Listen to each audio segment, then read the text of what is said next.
আসসালামু আলাইকুম। সবাইকে স্বাগত জানাচ্ছি আমার দেশ মর্নিং নিউজে। সঙ্গে আছি আমি মাহবুবুর রহমান ইমন।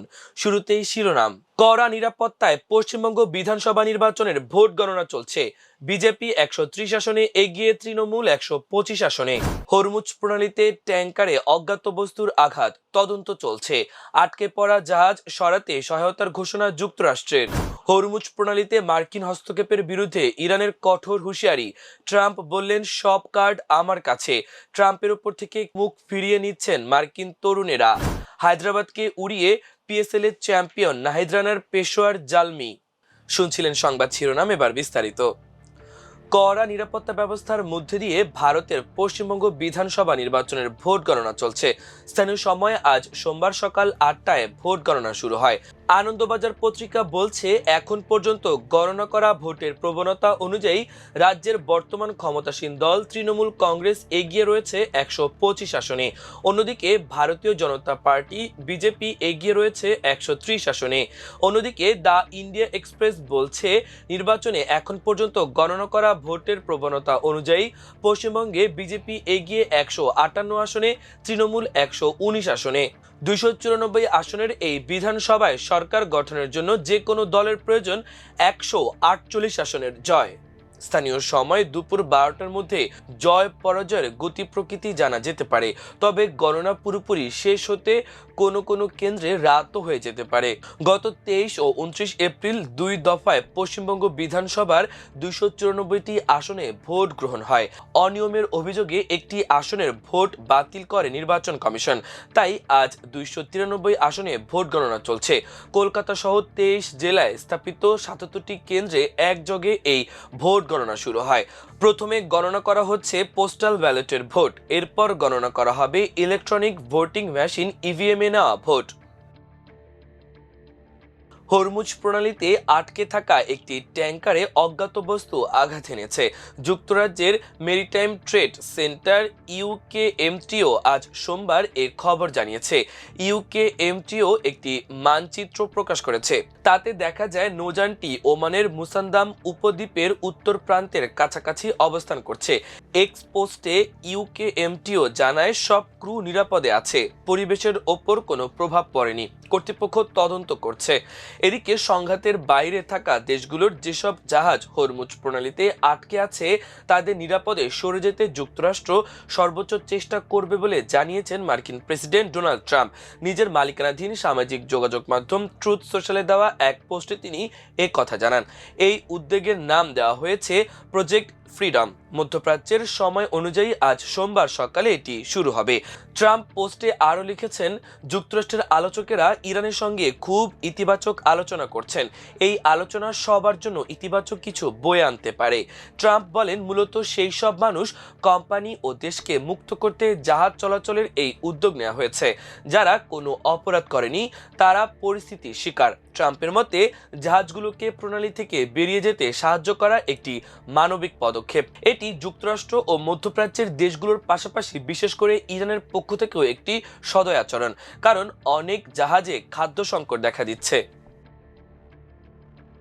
হরমুজ প্রণালীর নতুন সামুদ্রিক শাসন ব্যবস্থায় যুক্তরাষ্ট্রের যে কোনো ধরনের হস্তক্ষেপে যুদ্ধবিরতির লঙ্ঘন হিসেবে গণ্য করা হবে বলে হুঁশিয়ারি দিয়েছেন ইরান পার্লামেন্টের জাতীয় নিরাপত্তা কমিশনের প্রধান ইব্রাহিম আজিজি। সামাজিক যোগাযোগ মাধ্যম এক্সে রোববার দিবাগত রাতে দেওয়া এক পোস্টে আজিজি এই হুঁশিয়ারি দেন। আজিজি যুক্তরাষ্ট্রের দোষারোপের রাজনীতি প্রত্যাখ্যান করে বলেন, মার্কিন প্রেসিডেন্ট ডোনাল্ড ট্রাম্পের বিভ্রান্তিকর পোস্ট দিয়ে হরমুজ প্রণালী ও পারস্য উপসাগর পরিচালিত হবে না। তার মতে এই অঞ্চল বাগাড়ম্বর করার জায়গা নয়। আজিজির পোস্টের কিছু সময় আগে নিজের মালিকানাধীন সামাজিক যোগাযোগ মাধ্যম ট্রুথ সোশ্যালে দেওয়া এক পোস্টে ট্রাম্প ঘোষণা দেন, হরমুজ প্রণালীতে আটকে পড়া জাহাজগুলোকে নিরাপদে সরে যেতে যুক্তরাষ্ট্র সর্বোচ্চ চেষ্টা করবে। এই উদ্যোগের নাম দেওয়া হয়েছে প্রজেক্ট ফ্রিডম। মধ্যপ্রাচ্যের সময় অনুযায়ী আজ সোমবার সকালে এটি শুরু হবে। এদিকে হোয়াইট হাউসের এক্স অ্যাকাউন্টে রোববার যুক্তরাষ্ট্রের প্রেসিডেন্ট ডোনাল্ড ট্রাম্পের একটি ছবি পোস্ট করা হয়েছে। ছবিতে কয়েকটি উনো কার্ড হাতে হাসি মুখে ট্রাম্পকে দাঁড়িয়ে থাকতে দেখা যাচ্ছে। কোনো ক্যাপশন দেওয়া হয়নি, তবে ছবিতে লেখা রয়েছে, সব কার্ড আমার কাছে। এই ছবির বিষয়ে আল জাজিরা বলছে, মধ্যপ্রাচ্যের যুদ্ধের মধ্যে হরমুজ প্রণালীতে চলমান উত্তেজনা এবং তেহরানের পারমাণবিক কর্মসূচিকে ঘিরে বিরোধের মাঝে এটি ইরানের প্রতি একটি সুস্পষ্ট বার্তা বলে মনে করা হচ্ছে।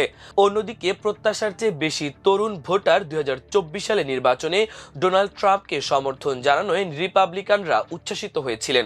ট্রাম্পের বিশ্বের ইতিহাসের সেরা অর্থনীতি গড়ার মতো চটকদার প্রতিশ্রুতিতে এই তরুণদের অনেকেই ওই সময় প্রভাবিত হয়েছিলেন। তবে 18 থেকে 29 বছর বয়সীদের মধ্যে ট্রাম্পের জনপ্রিয়তা যেভাবে কমছে তাতে রিপাবলিকানদের উদ্বিগ্ন হওয়া উচিত।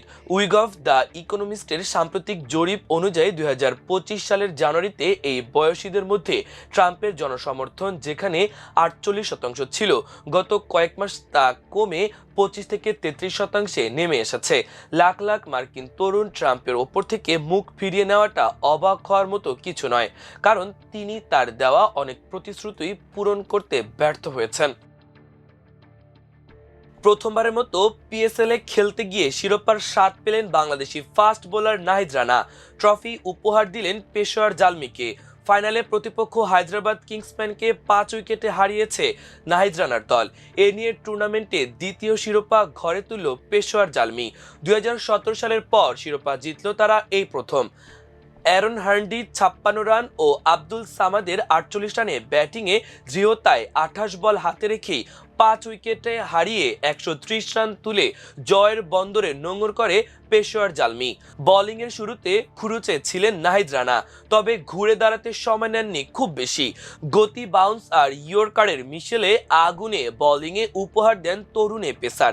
শিরোপা নির্ধারিত ম্যাচে পেশোয়ার জালমির জার্সি গায়ে 4 ওভারে 22 রান 2 উইকেট নেন নাহিদ নিজের প্রথম ওভারে দেন 13 রান। পরের 3 ওভারে একটি ম্যাডেনে স্রেফ 9 রান খরচ করে গ্লেন ম্যাক্সওয়েল ও হুনাইন শাহর উইকেট শিকার করেন। লাহোরে টস হেরে শুরুতে ব্যাট হাতে নেমে 18 ওভারে সবকটি উইকেট হারিয়ে 129 রানের পুঁজি গড়ে হায়দ্রাবাদ কিংসম্যান। ব্যক্তিগত সর্বোচ্চ 54 রান করেন সাইয়ুম। কেউ তাকে ঠিকঠাক সঙ্গ দিতে পারেননি। ফলে এক প্রান্তে সাইয়ুম দারুণ ব্যাটিং করলেও অন্য প্রান্তে ব্যাটাররা তাসের ঘরের মতো উড়তে থাকে। ব্যাটিং বিপর্যয় সামাল দিতে না পারায় মাত্র 129 রানেই থমকে যায় হায়দ্রাবাদের ব্যাটিং। পেস ঝড় তুলে নাহিদ রানা 22 রানে শিকার করেন 2 উইকেট। রান তারায় প্রথম ওভারেই 2 ওপেনার মোহাম্মদ হাসির ও বাবর আজমকে হারায় পেশোয়ার। এরপর কুশল মেন্ড্রিস ও মিচেল ব্রেসওয়েল দ্রুত ফিরলে 40 রানে 4 উইকেট হারিয়ে চাপে পড়ে তারা। পরে পঞ্চম উইকেটে অ্যারন হার্ডি ও আব্দুল সামাদের 85 রানের জুটিতে সব শঙ্কা দূর হয়ে যায়। জয় থেকে 5 রান দূরে থাকতে সামাদ 34 বলে 3-4 ও 4 ছক্কায় 48 রান করে বিদায় নিল দলকে জিতিয়ে মাঠ ছাড়েন হার্ডি। এই পেস বোলিং অলরাউন্ডারের 39 বলে 9 বাউন্ডারিতে অপরাজিত 56 রানে ভর করে 15.2 ওভারেই জয় ছিনিয়ে নিয়ে উল্লাসে মাতে পেশোয়ারের ডাগ আউট। প্রিয় দর্শক, আমাদের মর্নিং নিউজের আয়োজন এ পর্যন্তই।